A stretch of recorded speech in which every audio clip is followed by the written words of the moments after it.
주선율 멜로디 짜는데 유용한 스케일 몇 개만 더 봐볼게요.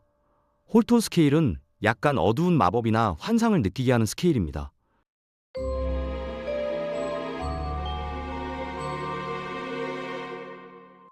메인 테마에서 잠시 분위기에 긴장감을 주는 목적으로 끼어드는 보조 테마로 쓰기에 아주 좋은 스케일입니다. 정확한 이름은 모르겠네요. 전 이번에 뮤지컬 작업을 자주 했기 때문에 많이 사용하는 스케일인데요.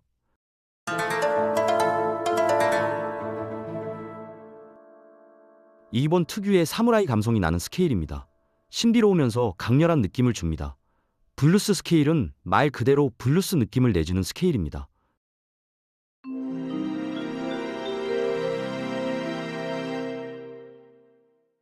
주선율을 만들 때 알고 있으면 좋은 규칙과 스케일에 대해서 알아봤는데요.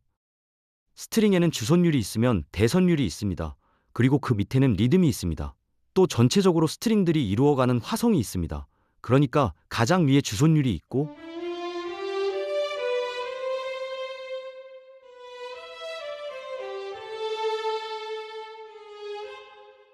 그 밑에 거기에 맞춰서 움직이는 대선율이 있고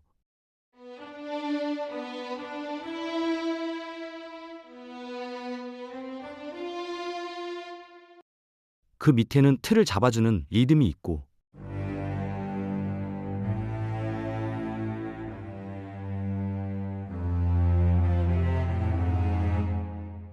그리고 이 스트링들은 서로 자기 역할을 바꿨다가 다시 돌아왔다가 합니다. 그리고 이 스트링들이 있는 마디 하나하나를 보니 정해진 코드 위에서 움직이고 있습니다.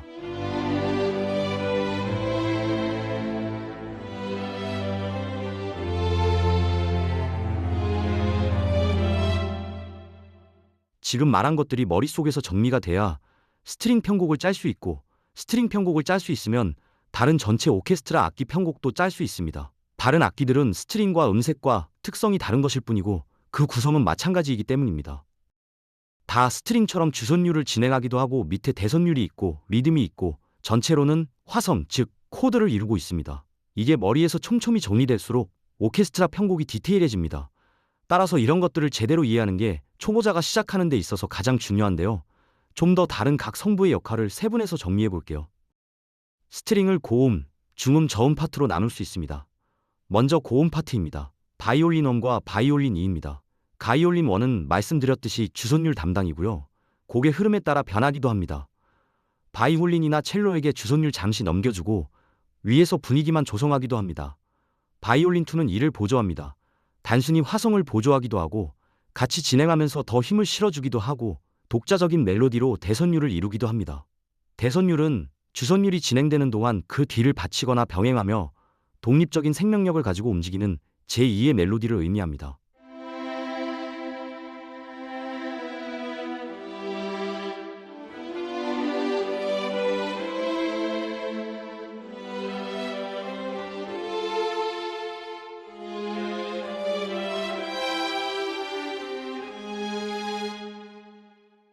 대선율에 대한 것은 스트링 내성을 채우는 강의에서 말씀드리겠습니다. 이제 고음 다음으로 저음 파트부터 볼게요. 저음 파트는 콘트라베이스와 첼로입니다. 콘트라베이스는 주로 루트음과 굵은 리듬을 담당합니다. 무게가 있어야 곡이 안정되므로 대부분 진행이 심플합니다.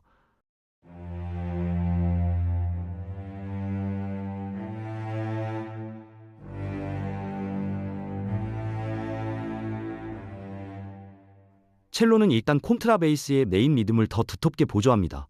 또는 리듬을 더 쪼개면서 콘트라베이스의 리듬을 꾸미는 역할입니다.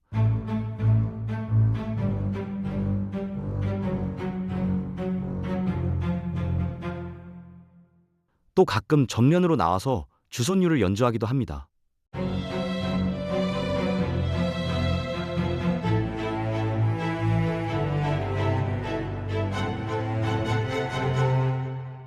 이제 중음 파트를 볼게요. 고음과 저음 사이에는 중음 파트인 비올라가 있습니다. 물론 바이올린 2가 비올라와 같이 중음의 역할을 한다고 볼 수도 있습니다. 비올라는 고음과 저음 파트를 서로 이어줍니다. 바이올린이 너무 강조되면 저음 쪽에 힘을 실어주고 베이스나 첼로가 너무 강하면 바이올린의 화성에 힘을 실어줍니다. 즉, 간단히 이렇게 이해하세요.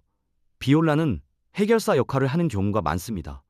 다른 파트의 진행이 화려하면 비올라는 심플하게 진행하면서 곡을 안정시킵니다. 다른 악기가 모두 나왔는데 어딘가 화성적으로 부족하다던가 사운드적으로 빈 것 같다면 이때 비올라가 그 부분을 메워주는 역할로 씁니다. 따라서 스트링 편곡할 때 순서는 대략 비올라가 가장 마지막인 경우가 많겠죠. 물론 이런 순서는 작곡가마다 다르긴 합니다. 방금 말씀드린 것처럼 나머지 악기가 모두 나오고 그 상황을 판단해서 보조해주는 악기로 비올라를 쓰는 경우도 있고, 주선율 바이올린이 나오면 바로 그것을 보조해서 만드는 경우도 있습니다. 첼로에 맞추어서 만드는 경우도 있습니다. 물론 편곡이 익숙해지면 다른 성부에 개의치 않고 미리 쉽게 만드는 분들도 있습니다. 하지만 자신이 스트링 초보자라면 비올라를 가장 나중에 두시고 전체 화성을 판단하면서 해결사 역할로 배치하는 방법을 먼저 추천드립니다. 아마 다수의 작곡가들이 이런 순서로 스트링을 구성합니다. 스트링 구성에 대한 개념은 이 정도에서 잡고 이제 주선율이 아닌 다른 부분을 만들겠습니다. 저음의 가장 밑단인 콘트라베이스를 만들 차례입니다. 콘트라베이스의 역할은 크게 두 가지입니다. 첫째로 코드의 근음, 즉 루트음의 역할입니다. 둘째로 곡의 리듬을 끌고 가는 역할입니다. 가장 무게 있는 리듬으로 곡의 틀을 잡아줍니다.